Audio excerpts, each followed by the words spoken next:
everyone, and welcome. My name is Carrie Molkowski. I am the Director of Education here at FAIR, and I am delighted to be your moderator for today's discussion. Before we get started, I just want to go over a few quick things.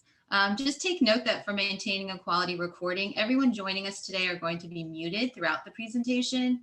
However, this is definitely not going to stop you from joining in on the discussion. In your Zoom toolbar, you should see a little Q&A button. You can use this to communicate directly with me. Please let me know if you are having any technical difficulties, and I'll do my best to help you out. But most importantly, you can use this feature to ask questions. So we built in some time at the end of the discussion for a few moderated questions. So please feel free to send them my way, kind of at any time. And if time permits at the end, I will pass them along to our presenters. All right, on the next slide, you will see our wonderful panelists who are joining us today. And if I may just take a moment to read you each of their bios because they are extremely impressive.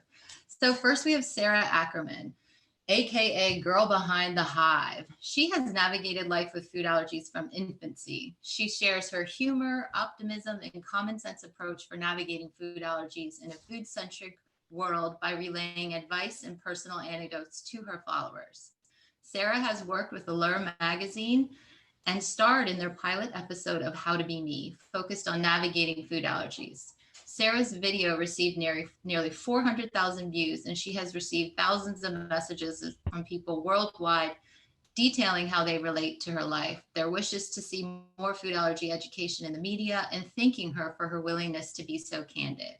A participant in FAIR's inaugural Washington, D.C. fly-in in 2019 contains Courage Summit, as well as PSAs for Eat and Allergies Together. Sarah has been named one of Spoken's top 100 women in food allergies. She is also a member of FAIR's Rising Leadership Committee and now pursuing her MBA in New York. Next, we have Alexa Jordan. Alexa is a rising junior at Harvard College, pursuing a concentration in government, secondary in economics, and a citation in Spanish. Alexa has been recognized as a John Harvard Scholar, and she is the recipient of the Presidential Service Award and Mayoral Service Above Self Award. On campus, Alexa serves as representative on the Harvard Undergraduate Council, works as an intern for the Dean of Students Office, and serves as a member of the Student Faculty Committee on Student Life.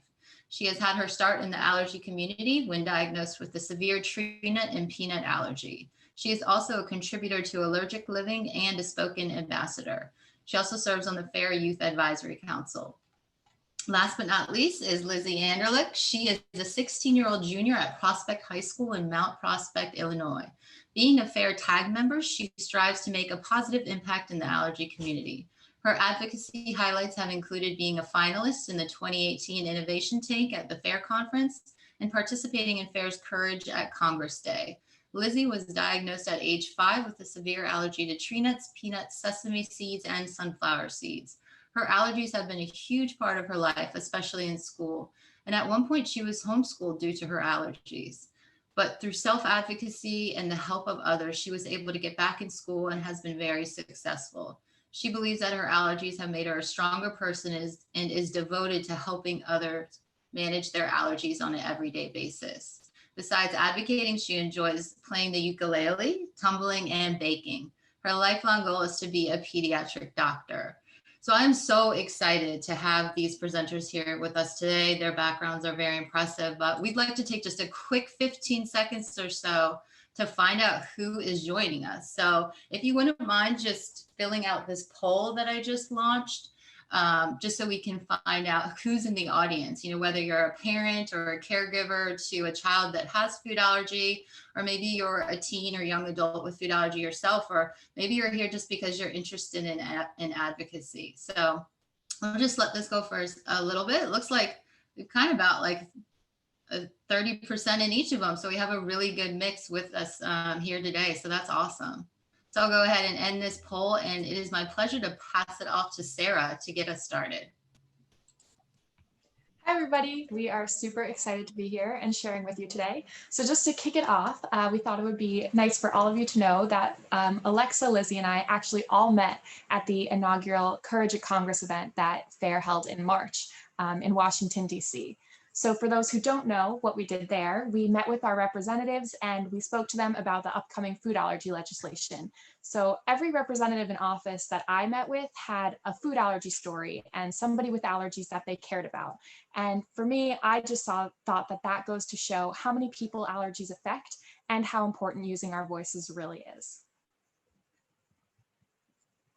All right, so you got the intro about me, but just a little bit more. I'm 25 years old. I'm currently pursuing my MBA, and I run the Instagram and blog account Girl Behind the Hive. And so what I like to do there is share my personal food allergy experiences, some of my thoughts, and also food allergy friendly product recommendations.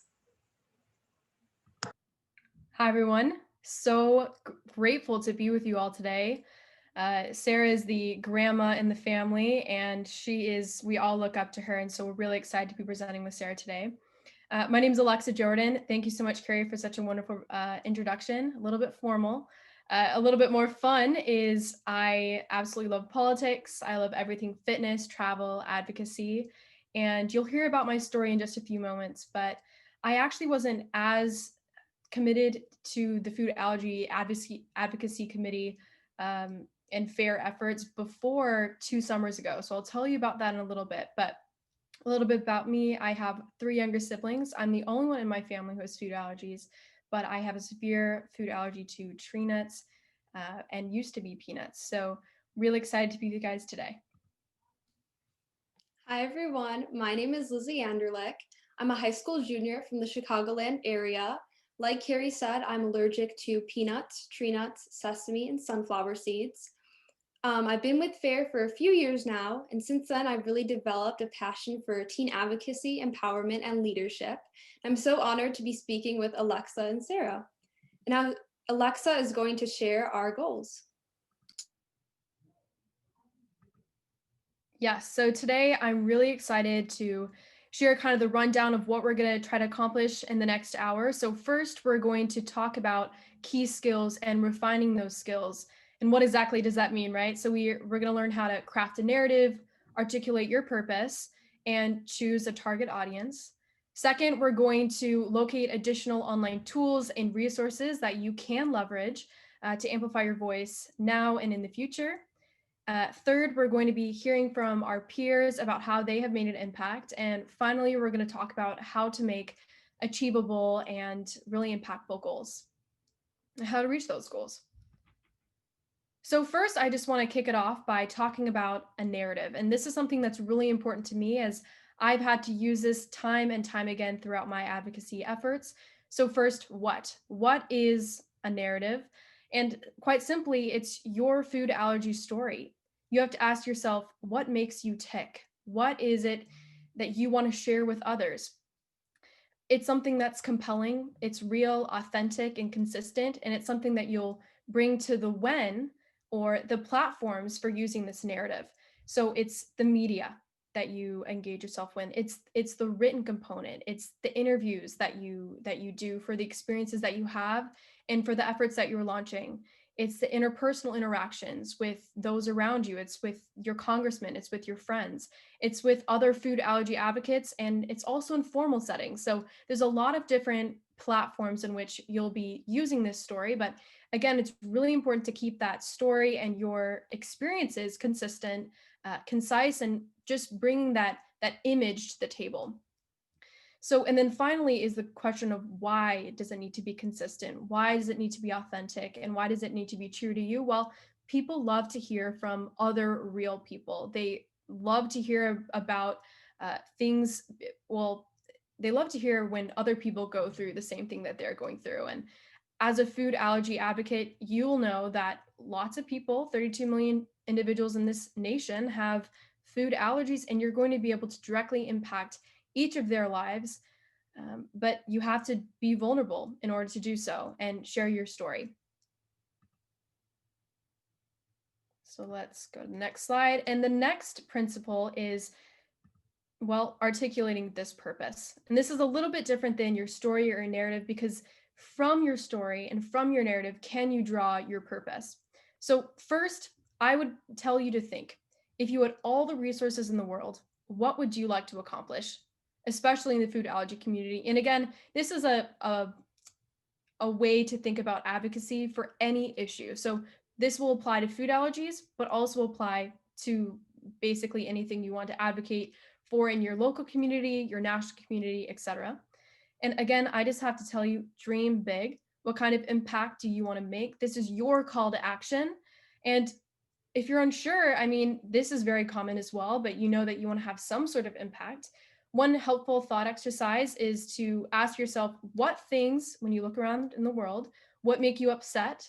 And what do you wish other people knew or understood about you, your condition with food allergies, your identity with food allergies, etc.? And why do you think this would be important? Well, it's actually the audience. It's the people who are going to help your goal come to life. So first is who's going to hear your message? Who do you want to impact? Where does the change need to occur? This is all part and parcel with the purpose idea. Additionally, you have to think about who needs to hear your goals for you to be successful, right? This is the key administrators, et cetera, that you need to contact in order to get your message across. And if you want just a few examples, it could be your friends and family. It could be your school classroom, and the principal is the other audience that you really need to hone in on. With that in mind, let's do a little bit of a thought exercise. So let's have our first scenario. So scenario one, you just had a serious allergic reaction on an airplane coming home from your first year at Harvard. You asked the flight attendants for Benadryl and epinephrine. They had neither. Your phone stopped working. You couldn't talk to your parents. You had no one on the flight with you. You haven't been very active in the food allergy community before. You've never heard of FARE or other allergy blogs. You have no connections, and this terrible thing just happened to you. What do you do? Well, you have one option is to tell no one, get over it, go to therapy, or you can let that incite action, right? So step one would be to craft a narrative. What happened, right? So just really quickly, I know you guys can read. I can read too, so let me read it and we can read it together. So on May 15th, I bought a salad that did not contain nuts to eat on my flight back to Chicago. In fact, none of the salads on the menu were supposed to contain nuts. As someone who has lived with severe tree nut allergy their whole life, I'm always extremely careful about what I buy.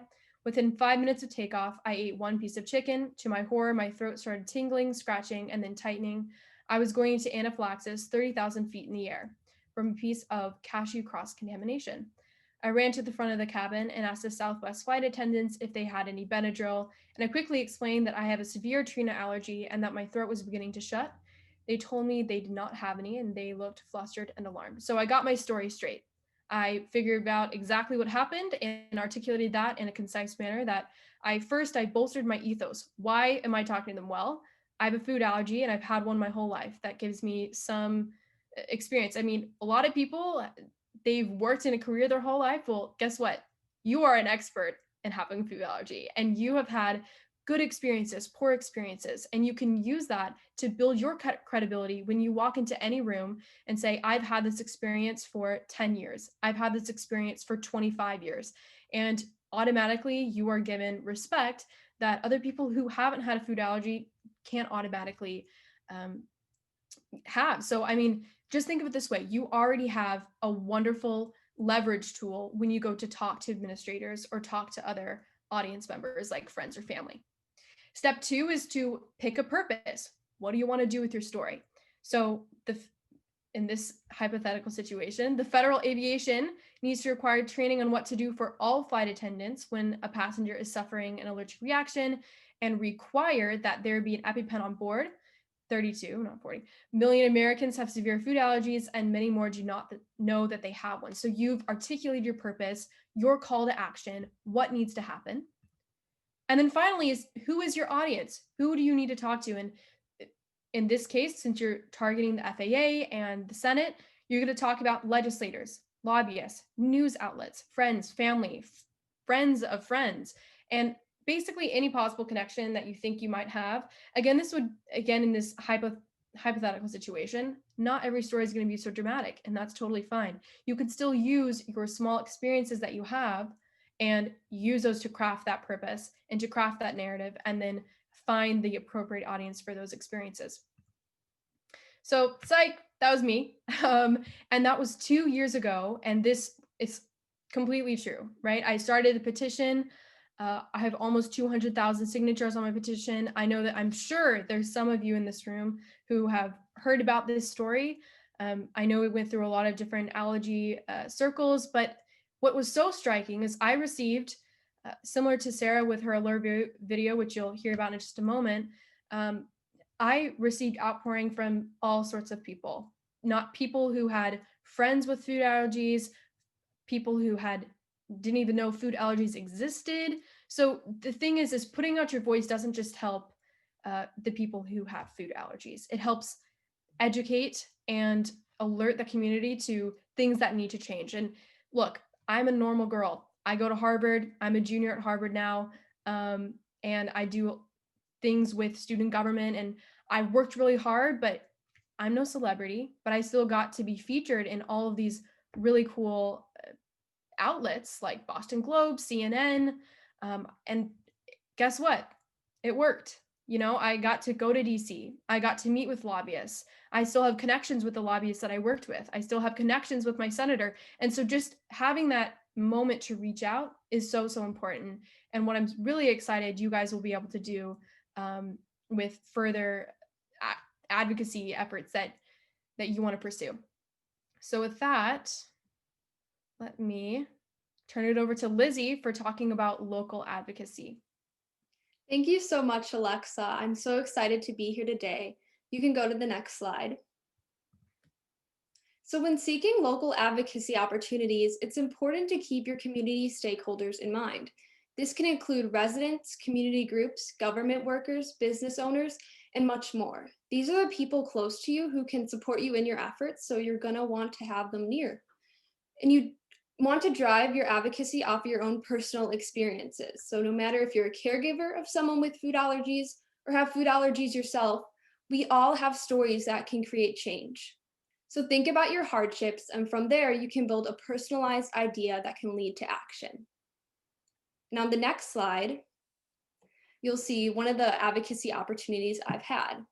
So for example, growing up with food allergies, I had a hard time in school.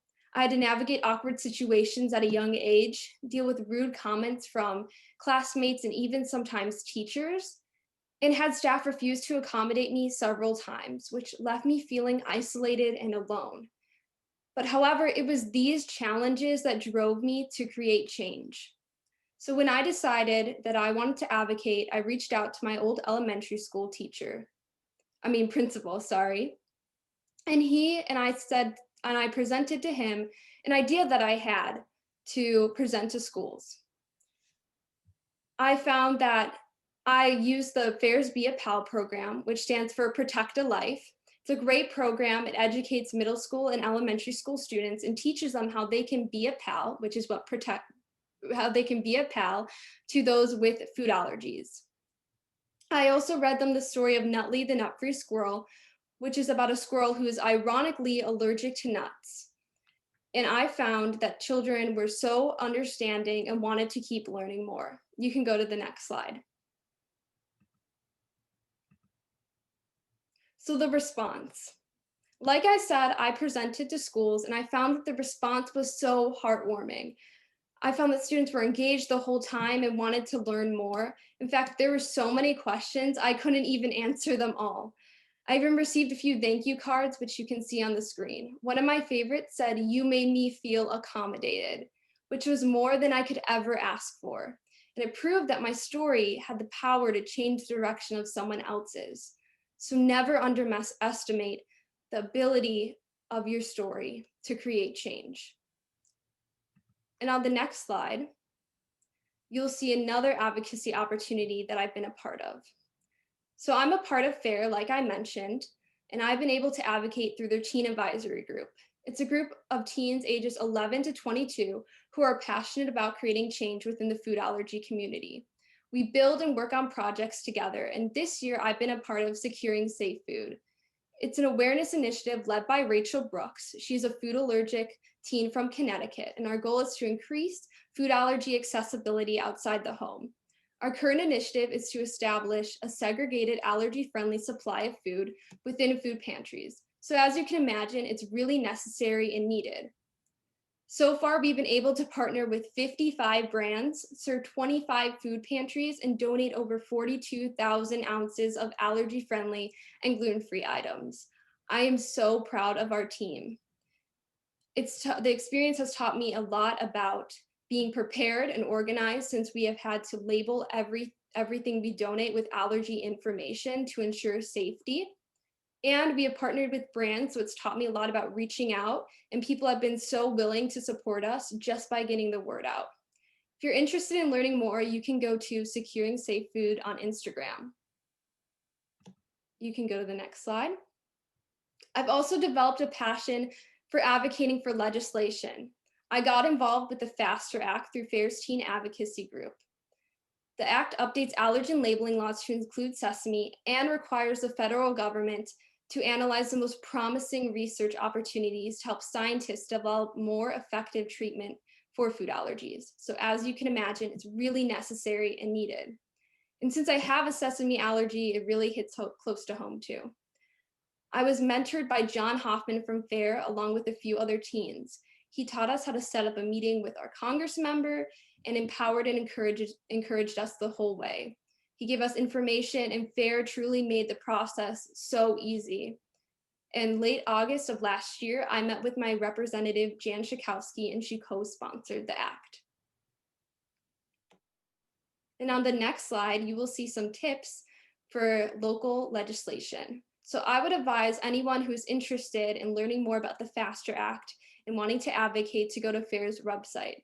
It's the first link in the resources column. It's really great. It provides detailed information on the act and shows you how you can advocate and sign up for an advocacy email. So I would definitely check it out. You also are going to want to be persistent when setting up a meeting. Congress members are really busy, so be persistent. You might have to make a few calls, a few emails. I know I did, but the meeting will happen. Number 2 is to briefly prepare beforehand. You're going to want to know what you want to say and be open and share your story. Everyone has stories that they can share that are impactful. And by the time you go into the meeting with your Congress member or staffer, depending on who you're meeting with, they will already know about the act. I know my Congress member already had it printed out. So I just had to share my story and be open. And she really connected with that and it stuck with her. And you're going to want to know your ask and stay on topic. Your ask, of course, is for co-sponsorship if they already haven't. And number 5 is to take pictures and share on social media. My Congress member took a picture with me. Representatives and senators love to take pictures with kids, so make sure that you ask for one. They might even post it on social media. And then the last 2 resources I have are a link to find your House of Representative. And number 3, the other link is to be able to find who your senator is. And here are my top 5 tips for getting started for advocating locally in general. The first one is to cold call or cold email offices, school board members, or just post in local chats. You just want to get yourself out there. It's all about being open so other people can help you and aid you in your efforts. So don't be afraid. Number 2 is to rely on those you already know. Family and friends are a great place to start. Like I said, I reached out to my food banks and I reached out to my old school principal to set up a meeting with him.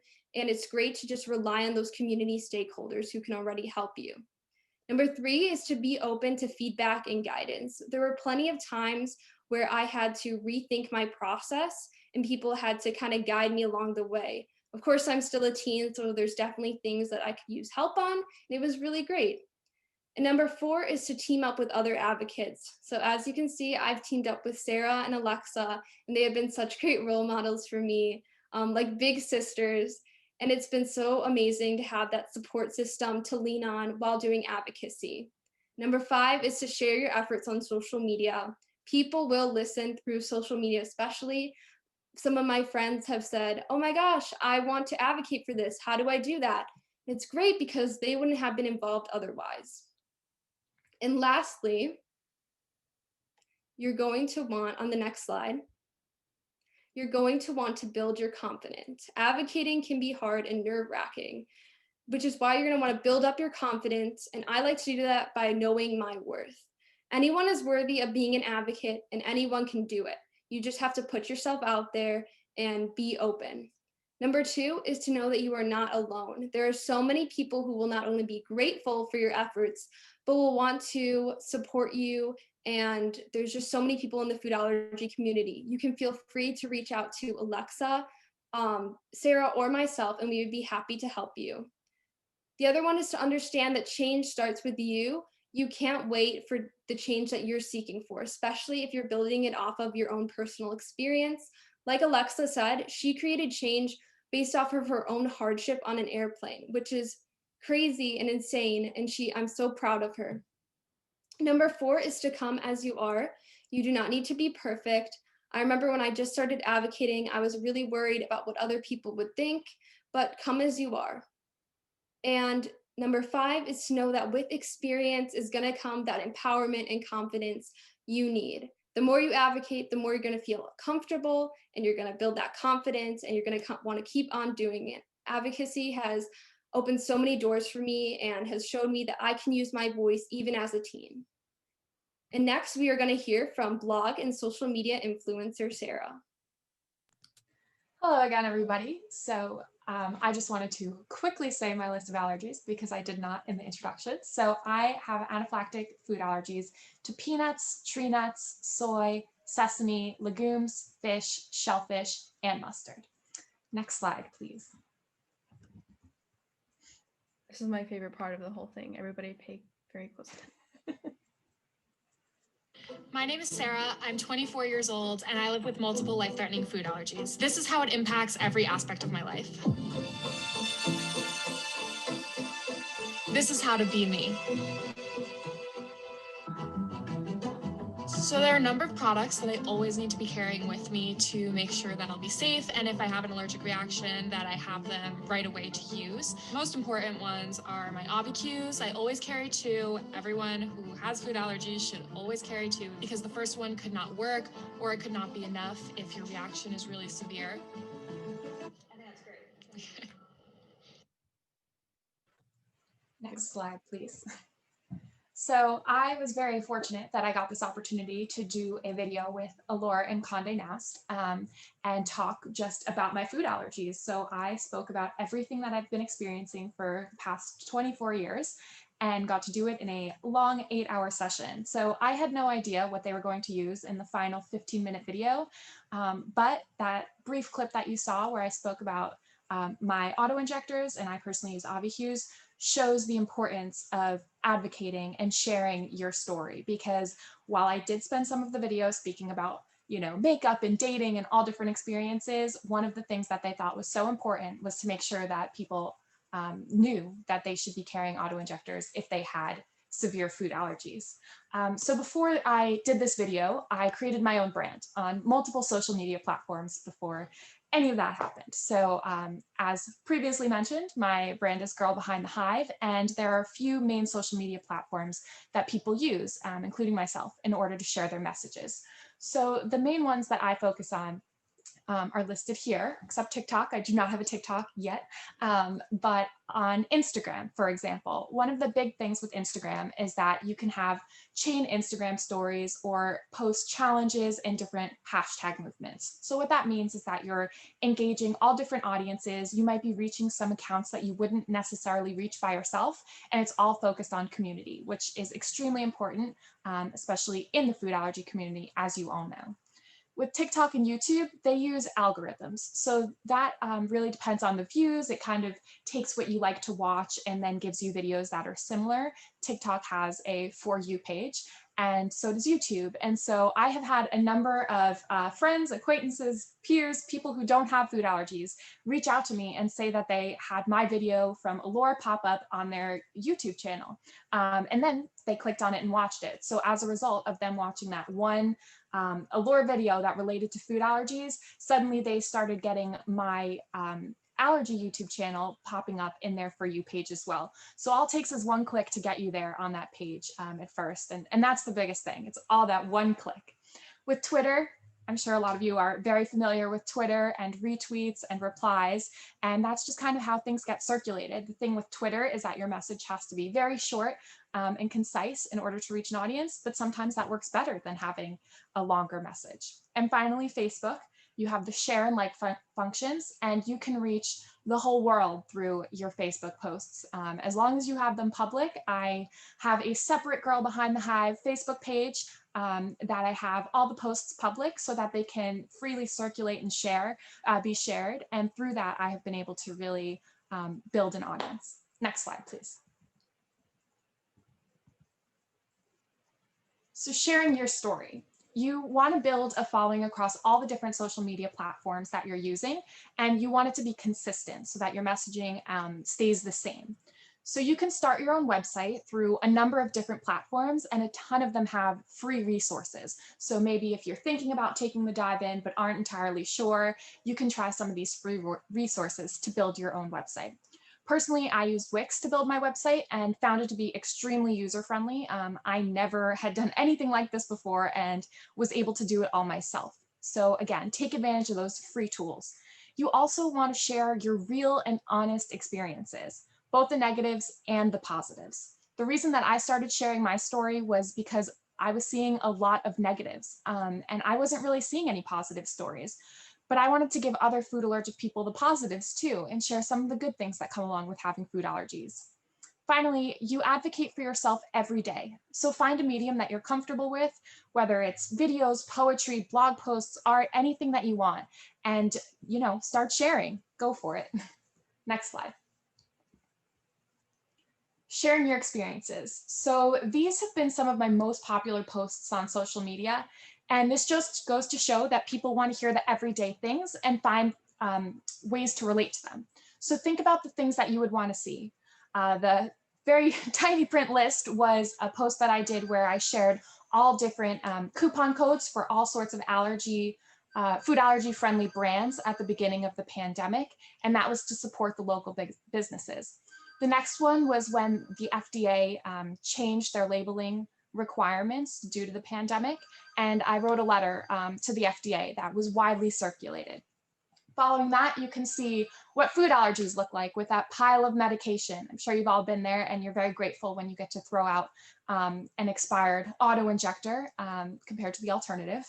And finally, my college dorm room is the last one, and just sharing these experiences, things that people go through, and saying, of course, there's always the chance something bad could happen, but overall, it's completely normal, completely positive, and I've had great experiences to share. Next slide, please. So I have my Instagram set as a business profile, so I can see my audience demographics and engagement. And if any of you have Instagrams that you're using for that purpose, I definitely recommend switching it over to a business account so you can see who is engaging with your content. So don't be discouraged if you lose some followers, because it'll show you if you gain or lose followers. It happens all the time. And as long as you're being true to your voice, you should stay confident in the content that you're creating. Don't let anybody unfollowing you get you down. Just be true to yourself. So for reaching your audience, you want to find accounts that you admire and engage with them in their audiences, because so much of building your audience is about collaboration and engagement.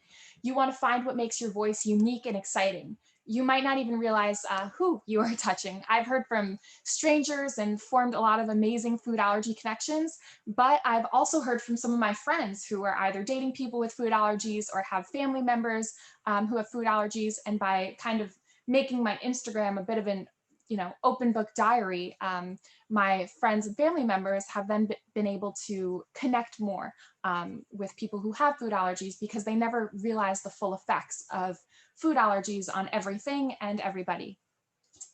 Next slide, please. So I got to have that national platform with Allura to share everything that I wanted to about food allergies. Obviously, I had no clue what was going to end up in the final video, but I did make sure to try to share and emphasize the important messages. And so I have been so lucky to have a lot of collaborations since then. And a quick story that's fun is the people at Condé Nast and Allure, who produced this. They were an amazing team, and they worked so hard to make sure that I was comfortable and safe throughout the entire day.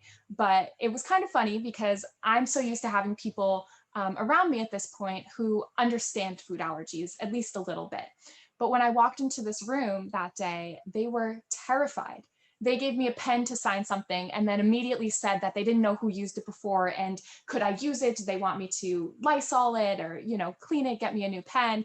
And of course, it was so nice of them to, be worried like that. But I took that moment to explain, okay, I am a totally normal person. I walk around in society every day. And obviously everybody's comfort level is a little bit different, but for me, making a little bit of a joke about that, where they still understood the severity of my food allergies, but also were able to acknowledge that I can function in the real world was definitely very important to me.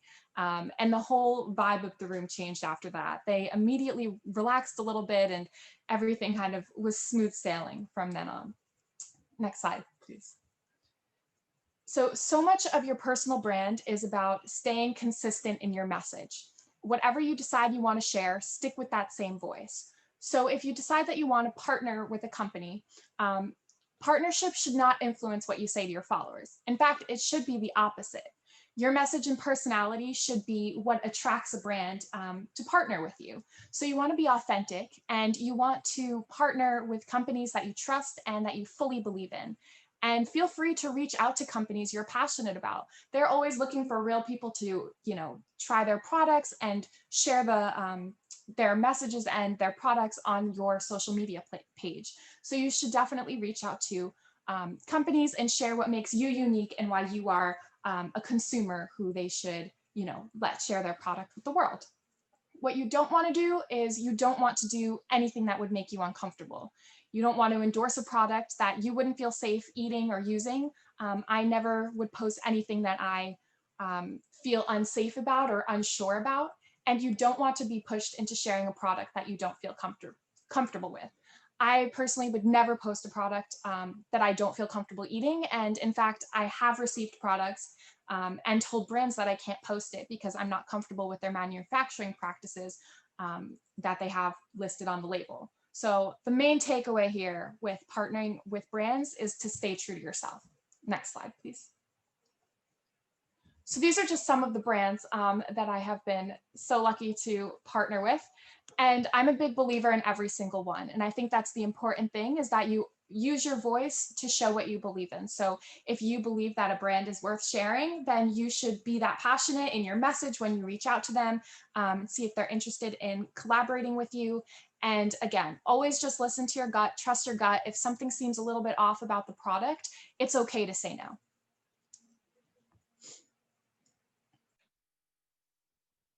And so finally, we're going to talk really quickly about next steps. So thank you so much to Sarah and Lizzie for your comments. I think it's all very powerful, and I wholeheartedly agree with every single thing that they said. Right there at the end, Sarah was talking about being authentic, and I think that's a theme that you will see, a little thread running through all three of our presentations. That is truly the way to get an engagement and how to be an advocate is to share yourself, share your authentic self with the world. So in the next steps, how do we make goals? Well, there's three different types of goals. There's immediate goals. There's goals, maybe it'll take you a month, 2 months, 3 months, more medium term time goals. And then there's long-term goals where you want to start your own company. You want to launch a new product, etc. You want to get a bill passed. And those are more long-term goals. They're going to take a lot of intermediary steps. And so when you're setting goals, we have to think about very smart goals, right? So first, what specific platform do you want to start spreading your goals on? Why is this goal attainable? How will you measure the impact that you're making in person online? And although we don't have as much time as we'd like to talk about this final piece, which is the goal setting, I think one thing that would be really nice to do right now, if anyone has a piece of paper, a Post-it with you, go ahead and jot down a few ideas that have come to you throughout today's presentation. So perhaps that might be how we'll use your Instagram to promote products that you're passionate about. Are you posting something right now that you're not being very authentic, and your followers can totally see that. Have you started a blog yet? Have you started a website? As we are coming to our question and answer portion, again, if you have any questions for us, we're really excited to hear from you. But again, it's all about it. It starts with a goal. It starts with a purpose statement. It starts with your experiences and your story. Like Lizzie and Sarah said, you have credibility. You have something very valuable to tangibly help and touch the lives of others. And so it really is up to you in this moment whether or not you will use your voice to positively influence the lives of others. It is not about you, it's about others. And truly, you will be able to help other people through your advocacy, whether that be in local government, in the classrooms. You could be saving a life. So I really hope you join us and we'll continue your wonderful advocacy efforts. One thing that I have loved is coming into a space, whether it be at the fair, fly in for the day at Congress, or whether that's starting to follow more allergy blogs and really getting to understand what the food allergy community is all about. So I'm a newcomer, and I just want to say that I'm really excited to be here because you all are powerful and have the tools to make incredible change. So we want you to talk to us. Let's hang out. Let's talk. Let's chat. So we have put all of our emails, our Instagrams, our Facebooks, and our website. I just created mine last night, so would love the engagement. But I know that I'm speaking for all three of us here when I say, please contact us. We want to hear about what you're doing, what projects you are passionate about. If you want help, we will try to help you. So we're here for you. Sarah, Lizzie, do you have anything to add? You summed it all up. Please reach out to us. We love to hear from people and connect with you, and just, share your experiences. Awesome. Yeah, All right, we would so love to. Go ahead, Carrie. I was just going to say, we would love to have, any questions. Feel free to contact us. Yes. And I think, Carrie, we're going to do questions now. Awesome. Yeah, thank you guys so much. That message is just so powerful. And I think, Lizzie, you were saying, never underestimate the ability of your story to create change. And that's so true. And so I'm so appreciative of y'all being here. And I will jump right to the questions because we got a few. This is from someone who's actually watching on Facebook Live because we're streaming on there too. And she asks, does anyone have any advice on how to encourage, some of the younger children to get involved in advocacy, kind of more of that younger age? Sure. So I can share from personal experience. I am very outspoken about my experiences now, but when I was growing up, I was very shy about them. And so, it was just kind of starting to do things with my parents, where maybe they would have me read the label, with them in a grocery store, or start to speak up when I went to a restaurant. And just starting with the little actions like that. Teal pumpkin, now is a great time for you to sort of do that with your child and create a teal pumpkin and talk about, what that means to them and how they feel about their food allergies. But it's just starting out small and kind of going from there. One thing, I think Lizzie could really talk about this because you really have already started to reach out to those elementary school students, is I would shy away for now. I think once you're over the age of 13, that is when you're allowed to really become a very vocal advocate on YouTube channels. But right now there's a few legal things where it's a little bit hard to do that virtual advocacy. But as far as local communities go, it is all about, so if they're interested, I don't know if this is coming from a child or for maybe a younger kid themselves, but for all y'all elementary schools and middle school students out there, you are more powerful than you know. A local community, local legislators are a great place to start. One thing that my school district has not done is have presenters come in and come talk about their food allergies. Have people come in your in your classrooms and talked about food allergies and why we need to be respectful of snack time. So maybe if they're shy, that could also lead to a different approach. So there's a lot of different ways, but at least my personal recommendation would be wait a little bit longer for the virtual Instagram, YouTube type things, but then that local really great engagement I think would be really awesome. But feel free to disagree with me, you other two. Yeah, I totally agree with Alexa. I think it's all about just getting that start. So I went into elementary schools, I shared my experience and I explained the severity. And I think that really sparked interest in kids.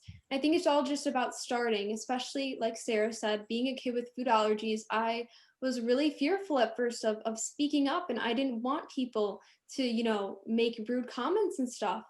But once I started, it made me feel so much more confident. Like I said, empowerment comes from the experience. So the more you're going to, get yourself out there, the more you are going to just want to keep advocating. And truly, there's so much you can do within your community. You can do the Teal Pumpkin Project. You can, talk to schools if you're older. You can start a club. There's just limitless options. It's all just about, starting and taking that first step.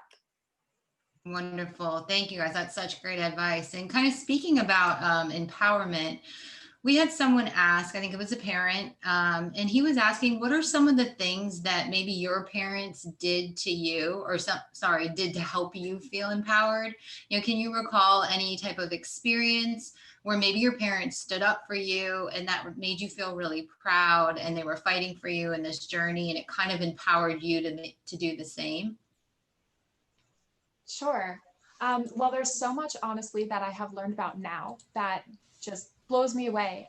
So I'm 25 years old. So I went to kindergarten a very, very long time ago. And my parents had to really fight the school and I went to public school for them to let me go with food allergies. And, the superintendent did not want me to attend the school and said that I should be homeschooled. And my first day, there were multiple news stations waiting outside NBC, for the 5-year-old female who had a peanut allergy. And so just seeing how much things have changed since then, my parents fought those fights. I didn't know about it. All through elementary school, they were doing things and having to advocate on my behalf. And I had a very normal childhood, and things come up now where I'm like, really, that happened? And it's crazy, but I'm very grateful that I wasn't aware of all the terrible things that happened at that time, and now just see a lot of the positives that have come from me having food allergies. I just have to give a big shout out for any parents listening that have children with food allergies. I'm the only child in my family of 4 who has food allergies. And I know how hard my parents work. Every single thing that they buy at the store, if it has nuts or may contain nuts, they buy a similar product for me. We have protocols in the house. And so as far as to more directly answer your question about advocacy and how parents can help, really influence their kids to take their hard experiences and turn them into positive ones.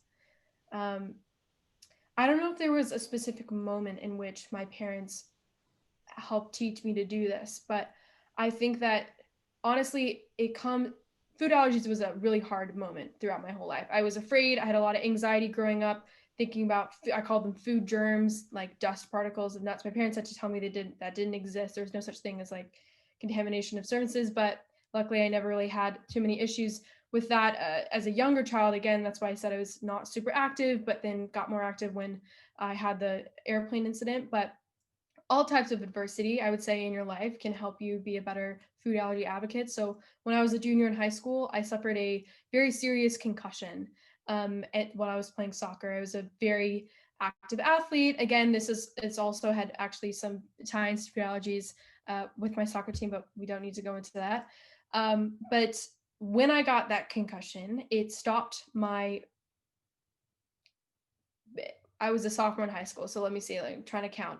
7 years of being in soccer. It ended my career. And that was a really hard experience, but the way you learn resilience is is going through very hard times, being able to see how you can make it into something positive. And I truly believe that if I had not gotten a concussion when I was a sophomore in high school, I will not be at Harvard today. I completely changed my perspective towards school and academics.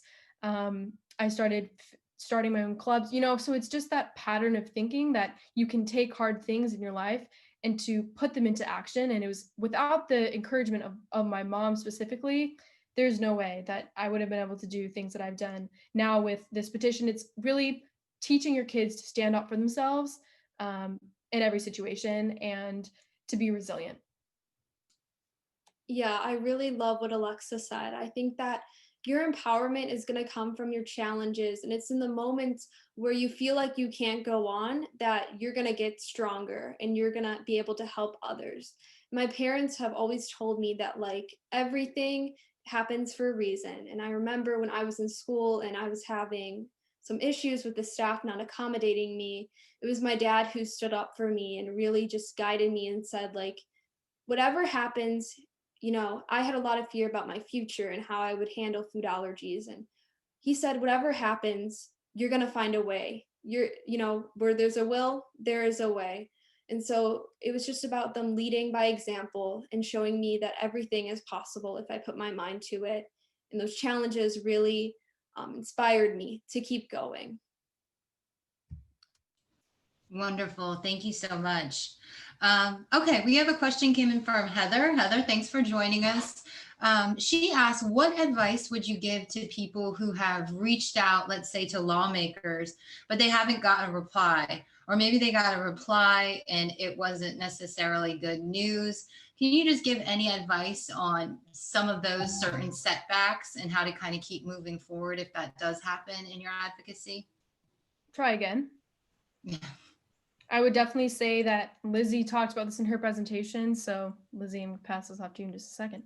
But legislators are busy. But the thing is you need to get their intent. Okay, so let me back up. That is what happened to me 2 summers ago. I called my senator. They didn't really care. I mean, they showed some interest, like, thank you for contacting us, but this is not something we want to pursue at this time.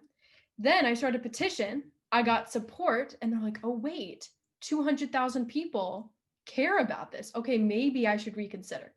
And many of these people are Illinois citizens, so they're going to be the ones reelecting me. Think about the incentive structure here. Sure, it's like nice to help someone with food allergies, but if they know that those people that you're helping are in your state, they're people who will come out to vote for them again. It's all about, pulling the right levers and knowing that they want to make their constituents happy, and persistence will show them that you're not giving up, and you'll be unhappy with their performance if they do not help you with your effort. So it's really about getting support, not just yourself, but getting lots of different people throughout maybe it's the allergy community in your city. Maybe it's you and another friend who has a food allergy. You go and you both send emails. If you guys have been seeing any of the advocacy over the summer with Black Lives Matter, what have people been doing? They create a petition or some sort of like autofill, like write your name here and sign your name here, and send it to all the legislators. Like, click here now for the template and you can just fill in your name. Give those to your friends who don't have food allergies. Make it known that this is an issue your legislator needs to pay attention to, and they will. So I would definitely say that it's all about incentives. It's all about the power that your story has, but then the collective weight. It's like a collective action problem, right? 32 million Americans in this country have food allergies. Without some sort of body like FAIR, for example, to bring them all together, it's collective action issue. Like, we can't all somehow create a big union and storm the Capitol and say we want EpiPens on every airplane, or we need stricter requirements for restaurants. But it's through these connections that we make that we can bring that case to the Capitol, bring that to our state legislator, bring it to our administrators. I hope that was a little helpful. Very helpful. Thank you. Our next few questions, we got a few come in about college, just in general, and preparation for college, and the application process and how that goes. And when you first start approaching colleges regarding your allergies, do you include that part in your narrative? And I know you guys are all in different points, whether in undergraduate, graduate, or Lizzie, I know you're probably looking at schools now. And it's such a big time for self-advocacy. So is there anything you could, speak to both teens and parents when it comes to that stage in life of going away to college? Absolutely. So for me, I started one school and then I transferred. So when I went to my first school, I got accepted there. And then I reached out about my food allergies because I didn't want to sort of have my um, college list, hindered by my food allergies. And again, because I am the age that I am, it was a battle that my parents and I knew that we were going to have to take on. There wasn't really, food allergy awareness at any of these universities when I was first starting. So that was when I was first starting. Then when I transferred, I decided that I did want to write about my food allergies. And so there was an essay where you had to say something unique about yourself. And my opening sentence was that sometimes I eat cake for breakfast. And then I went on to explain how that was because of my food allergies. And, if there's a day that there is nothing available and I'm on vacation and there is, something that's a dessert that I can have, sometimes I'll take a bite of that for breakfast, and sort of went on in that way. I could talk all day about my college experience and how my food allergies played into that. So people can feel free, again, to reach out to me if they want to have further discussions about that. But yes, of course, when you go to college, unfortunately, your food allergies don't go away. And that's, where I had to deal with having an anaphylactic reaction without my parents around, and sort of start to figure some of these harder things out on my own. And also speak up for myself because nobody else was there to do it for me. So just kind of having those experiences and being truly independent, that was what the college experience was for me. I'm going to jump in really quick before we go to the next question, because if there's more, then I can maybe hold off. But, oh man, guys, I had never had an allergic reaction before college. I had one anaphylactic reaction before college, but being on your own is totally different than your parents purchasing all your food for you. It's kind of by definition that there will be more risks now that you're on your own. And if, for example, in my situation, we have dining halls, we don't have the option to cook our own food at Harvard. This was the same situation at Yale and and Princeton, many of the other schools that I was looking at. I was mainly shooting for Ivies during when I was in high school, and I knew that I was going to have to contact the accessibility office and talk to them about what accommodations could they make for me, and they can make accommodations. So the one thing that schools that have dining halls, one of the most common things that these schools will do is you can place an order beforehand, and if there's mess halls for like everybody else and they'll just go get their normal meal, you can actually reserve to have your food be made separately from everyone else.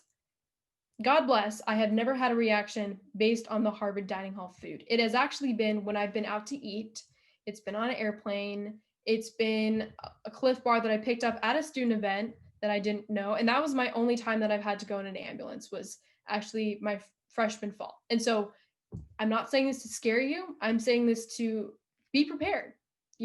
I had my EpiPens. I knew what to do.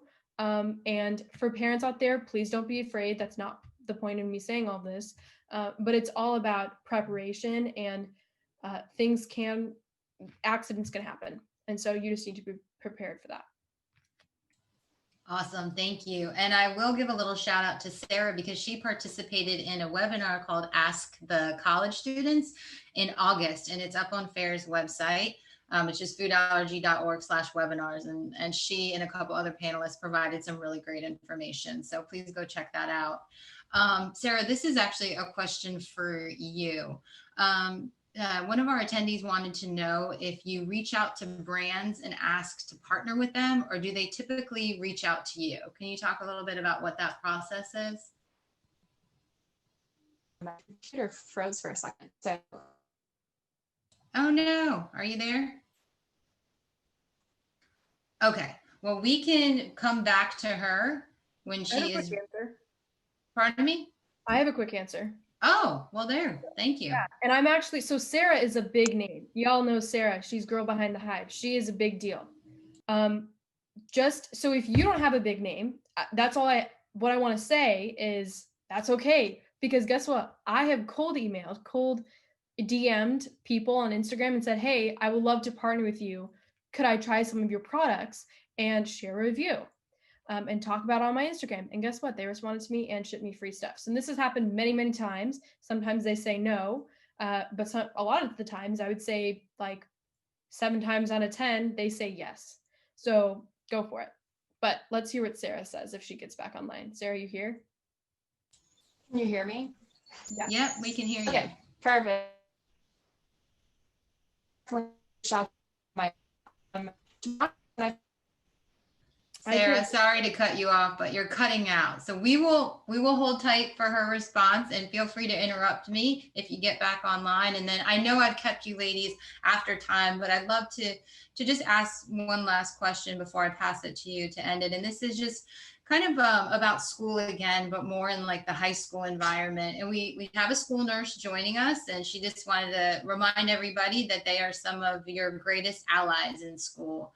And she was wondering, what recommendations for school nurses, or even, for a teen in the high school environment who's interested in spreading awareness. I know, Lizzie, you talked about the Be a Pal program, but is there kind of, any advice that you give to teens, and then kind of anything that you'd like school nurses to know so that maybe they can help support those efforts? That's such a great question. Starting off with the nurse, I definitely have a good relationship with my nurse. She is so understanding and she knows all about my allergies. So I definitely would advise that you communicate with your nurse ahead of time and let them know what you're allergic to. I've been to her several times when I'm having a reaction and just have sat in her office. So having that support has been so helpful. And then for spreading awareness in school, I have had friends who have started clubs, which I'm looking into right now. I think that's such an awesome idea. But I've also told my teachers about my advocacy efforts. I've told them about how I have presented at fair conferences in the past, and I've spread awareness through the fair fly-in for Congress. And it's just about getting the word out there, definitely through friends. I think starting a club would be like one of the best ways that you can spread awareness. I love that idea. Thank you so much. It looks like we may have lost Sarah, unfortunately, but if she has time to come and join us again, that'd be great. If not, no problem. And I'd like Lizzie and Alexa, if I can ask, is there one piece of advice that you'd like to leave, the teens that are joining us today with? If there was one thing you kind of want them to take away from all of this great information? And Lizzie, we can start with you. So I would tell teens to not be afraid to put yourself out there and go advocate. I definitely was afraid, like I said, when I started, but as I did it more, I just fell in love with it, and it opened so many opportunities for me. So don't be afraid and just go out there, share your story, share it with Congress members, share it with your friends, share it with your community. It's such a wonderful thing to do, and it will actually help so many people. Thank you. Alexa? Yes. So there is a lot I want to say. Oh man.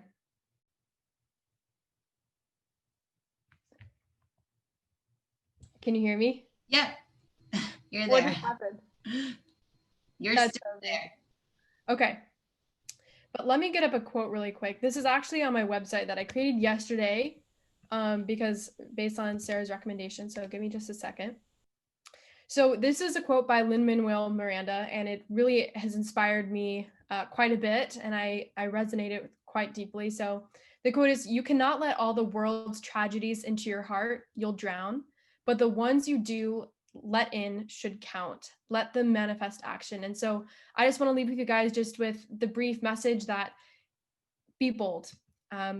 You have one life to live, and you have one life to give in the service of others. And sharing your story will help others. And you have a powerful voice, and please use it, because you have a lot of power and people want to hear from you. So go out, and I'm really excited to see all the wonderful food allergy advocacy you all will be doing. Wonderful. Thank you both so much. And thank you to Sarah as well for joining us. Your stories are so inspiring. You have so much experience, and you really are changing the world. So thank you, ladies. And thank you all of our attendees for joining us. We'll see you soon. Thank you.